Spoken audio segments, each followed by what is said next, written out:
So, hello guys, what's up? It's me again, Alicia nyo, at nagbabalik ulit para sa ating panibagong video. So, finally, mga minamahal, arestado na po si former President Duterte. Nakikita ninyo sa balita. Justice will always prevail. So, ngayon, sabi dito, Rodrigo Duterte arrested for crimes against humanity. Yan po yung pagkukumpirma ng palasyo. Pero ngayon, ito yung nakakatawa sa parte na to. Nung pumunta ng Hong Kong, si former President Duterte, atapang-atao. Ang lakas manira. Mga minamahal. Talagang hindi mo mapipigilan yung kanyang bibig na magmura, na manira, at kung ano-ano pa. Pero pag uwi sa Pilipinas, may sakit. May sakit si Digong, according kay Bongo. Ngayon naman, itong kakupalan ni Bongo, tingnan ninyo. Tangina mo, Bongo, nagdadasal ka sa harap ng mainstream media? Nagdadasal si Bongo. Sabi niya, mga minamahal. Okay nang ina mo. Tingnan niyo, mga minamahal, kung gaano ginagamit ni Senator Go na makilala siya sa pagkakataong ito. Diba, ng mga Pilipino na siya daw ay, grabe, legitimate na supporter si Digong. Ginagamit ang fame ni Kadigungan, nagdadasal ba naman? Mga minamahal, sa napakadaming mainstream. Diba? Naka-live. Tingnan niyo yung account ni Bongo. Walang tigil sa kaka-live. Pakita ko sa inyo, mga minamahal, Walang tigil sa kaka-live. Tingnan niyo, live. Diba? Live. Live.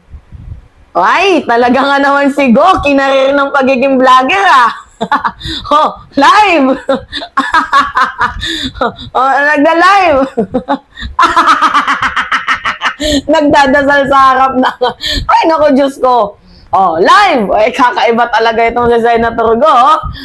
Bato, wag kang papatalo, sumugod ka, mag-live ka din. Mag-live ka din, Bato. Tingnan nyo, sigo, nagla-live, kinarir ang pagiging vlogger, Napakatindi naman ni Senator Go. Talagang, minuminuto, nagla-live, tapos kaliwat kanang pa-interview. Ay, baka Bongo lang sa kalam. Wala. Gatas na gatas si Digong, no? Tangina, nakulong na nga si Digong, ginagatasan nyo pa. Minuto na ka-live. See? Live, live.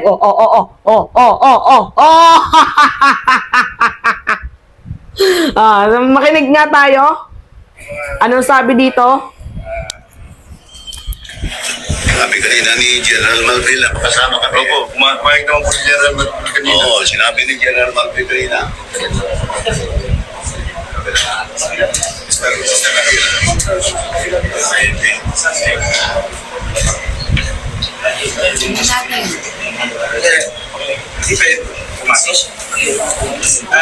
Nandito po kami ngayon, mga abogado, ni dating Pangulong Duterte. At dito rin po yung doktor niya.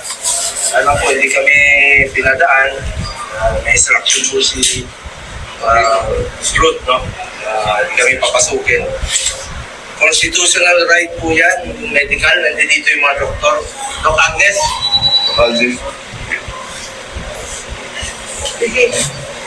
Ito yung mga doktor nila. Schedule for procedure po si former President Duterte. Diba? Matindi si Bongo, no? Mga minamahal. Lahat may camera. Dito. Tinignan yung bodyguard. Dito. Dito may camera. Dito. Magaling talaga yung strategy ni Bongo. Kinarir po ang pagiging vlogger. Kahit sa TikTok, mga minamahal. Live. Si Senator Go, nagdadasal. Tangay na ngayon, niloloko mo kami, Senator Go. Grabe ka. Tapos tingnan nyo, nahuli, nagsiselfie pa, lahat naging vlogger na, mga lahat naging vlogger na. May sakit daw si Digong.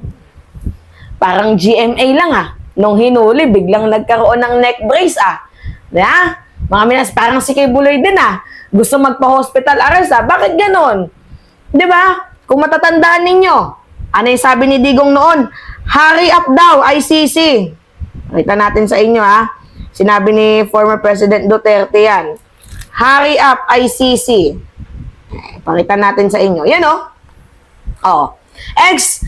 Philippine President Duterte says, ICC, oh, should hurry up. Oh, di ba? Oh, should hurry up daw mga minamahal on drug war investigation. Noon, pinapamadali ni Digong itong ICC. Ngayon na naman na nahuli na siya, bigla-bigla niyang sasabihin sa atin na you just need to kill me first kung papahuli lang sa mga dayuhan. Diba? Gets ninyo? Sabi ko sa inyo, atras din yung yagballs ni Kadigungan eh. By the way, magandang balita to mga minamahal ha. Ito yung balita. Lagay natin dyan. Yan yung balita. Kaninang madaling araw, natanggap ng Interpol Manila ang opisyal na copy ng warrant of arrest mula sa International Criminal Court or ICC. Alas 9:20 ng umaga ngayong araw, Marso 11, taong 2025. Ang dating Pangulong Rodrigo Duterte at ang kanyang grupo ay dumating sa Maynila mula Hong Kong, sakay ng Cathay Pacific CX-907.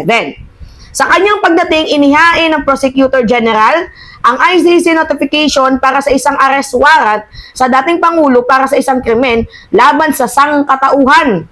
Ang dating Pangulo at ang kanyang grupo ay nasa mabuting kalusugan at sinusuri ng mga doktor ng gobyerno, sinisigurado na siya ay maayos, na siya ay nasa maayos na kalagayan.